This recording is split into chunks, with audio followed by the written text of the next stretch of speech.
ছেলে এবং মেয়ে, পাত্র এবং পাত্রী উভয়টি নির্বাচনের ক্ষেত্রে উভয় পক্ষ ভুল করেন, আর এই ভুলের কারণে পরবর্তীতে আর সম্পর্কটা দেখা যায় চেষ্টা করেও টিকায় রাখা যায় না। নবী আলাইহিস সালাতু ওয়াস সালাম বলেছেন, তুনকাহুল মারআতু লিআরবাইন, মেয়েদেরকে বিবাহ করা হয় 4টি জিনিস দেখে।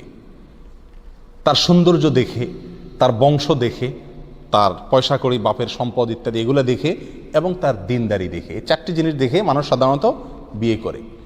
এই 4টির ভিতরে আমরা প্রথম 3টাকে খুব গুরুত্বের সাথে দেখি। মেয়ে সুন্দরী কি না, বাবার টাকা পয়সা আছে কি না, পড়ালেখা সার্টিফিকেট কি আছে, বংশমর্যাদা কি আছে, এগুলো আমরা খুব গুরুত্বের সাথে দেখি। আর এই 4টার ভিতরে যে পয়েন্টটা নবী আলাইহিস সালাম আমাদেরকে দেখার জন্য নসিহত করেছেন, ওসিয়ত করেছেন, তিনি আল্লাহ সুবহানাহু ওয়া তাআলার পক্ষ থেকে ওহীর মাধ্যমে প্রাপ্ত ইলম দ্বারায় তিনি জানেন আমাদের সুখ নির্ভর করে 4টার কোনটার উপরে। সেজন্য তিনি আমাদেরকে ওসিয়ত করেছেন, ফাজফার লিজাতিদ দ্বীন, তুমি দিনদারিটাকে সবসময় অগ্রাধিকার দিয়ে জিতার চেষ্টা করবা বিয়ে করার ক্ষেত্রে। আমাদের সমাজে খুব কম সংখ্যক বিয়েতেই পাত্রপক্ষ পাত্রীর বা পাত্রীপক্ষের দিনদারিকে প্রাধান্য দেয়। কয়জন দেয়? হাতে গোনা কয়েকজন। একইভাবে পাত্রীপক্ষ পাত্রের ইনকাম কত, বেতন কত, পয়সা কড়ি কি আছে, ব্যাংক ব্যালেন্স কি আছে, যোগ্যতা সার্টিফিকেট কি আছে, এই সমস্ত দেখে।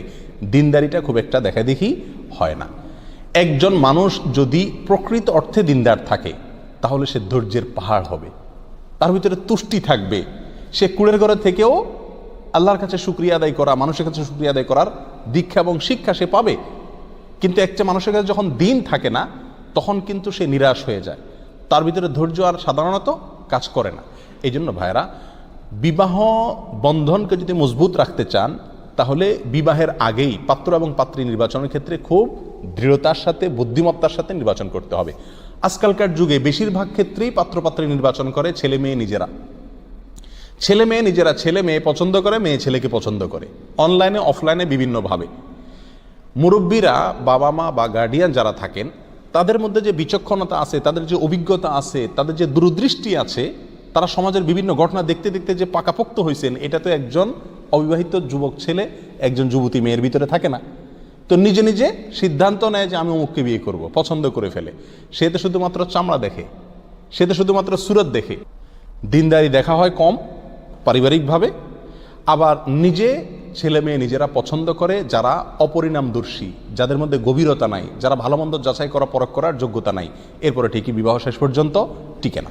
এই জন্য প্রথমত এক্ষেত্রে মুরব্বীদের এবং অভিজ্ঞদের পরামর্শ এবং তাদের সহযোগিতা নিতে হবে। দ্বিতীয়ত, দিনদারিকে সবসময় অগ্রাধিকার দিয়ে রাখতে হবে। দিনদারির ক্ষেত্রে আবার মুশকিল হলো, আমাদের দেশে দিনদারি মানে হলো কোরআন শরীফ পড়তে পারে কিনা, এ হলো দিনদারি। আমাদের দেশে দিনদারি মানে হলো গতানুগতিক কিছু কাজকাম, বোরকা পরে কিনা মেয়ে, এ হলো দিনদারি শুধুমাত্র। আর ছেলের ক্ষেত্রে ছেলে নামাজি কিনা বড়জোর, এ হলো দিনদারি না ভাই। সংসারকে সুখী করতে চাইলে ছেলে এবং মেয়ে উভয়ে পুরোপুরি দিন বুঝে কিনা, পুরোপুরি দিন প্র্যাকটিস করে কিনা, এটা আগে নিশ্চিত হতে হবে। এবং এক্ষেত্রে কোনো ছাড় দেওয়া যাবে না। ইনশাআল্লাহ বিইذনিল্লাহ শান্তি এবং সুখ আল্লাহ সুবহানাহু ওয়া তাআলা এর ভিতরে রাখবেন এবং বিচ্ছেদের ঘটনা কমবে। এক